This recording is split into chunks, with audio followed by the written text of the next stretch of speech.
In this video, I want to talk about how to communicate so people would respond. And this is part 2 because initially we talked about the importance of being the same or feeling like you're the same so they would be responsive. In this video, I want to actually put it in practice.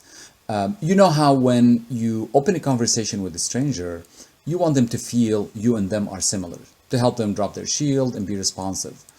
Naturally, you mention something that you and them both know, like a person, an activity, or an event. And if you couldn't come up with something, you probably mentioned the weather.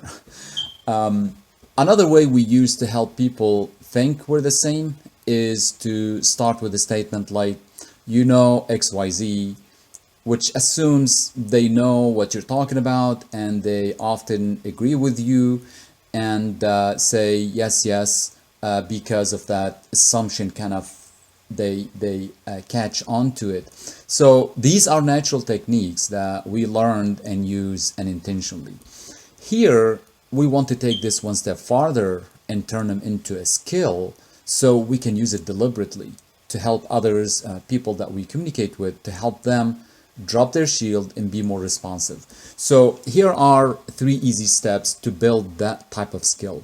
First, define the roles that you come in contact with. And I'm talking here about the roles, not specific business or specific industry, a role of people, and you care about building quick rapport with them. For example, CEOs, marketing managers, roofers, business owners, team leads, etc.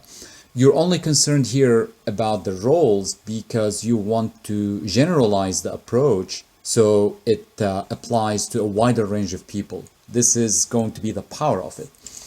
The second step is to research or Google 3 universal facts about each role. The narrower and deeper, the more effective it will be. These are facts or things that people know about these particular roles. And that shouldn't be that difficult because each role has built-in type of activities, responsibilities, expectations, challenges, and so on and so forth that apply no matter what.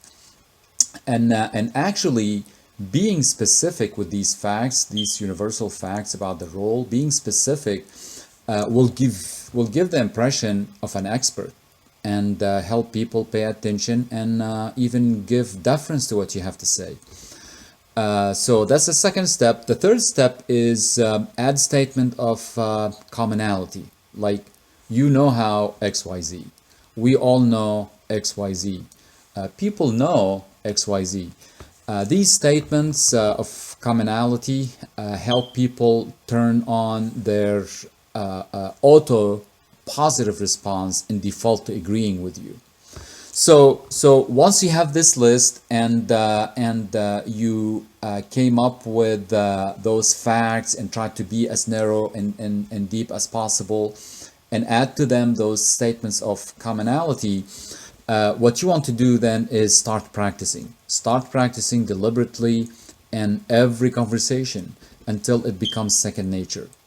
You will be prepared in any situation to be able to build rapport in any situation without having to research their line of business or industry or what is it that they're interested in and so on and so forth each and every time.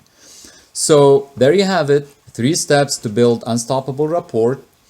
1 is define the roles you'll be communicating with. Second, find universal facts about each. Third, add a statement of commonality to the facts. And finally, practice. And at the end, I ask you to use it responsibly.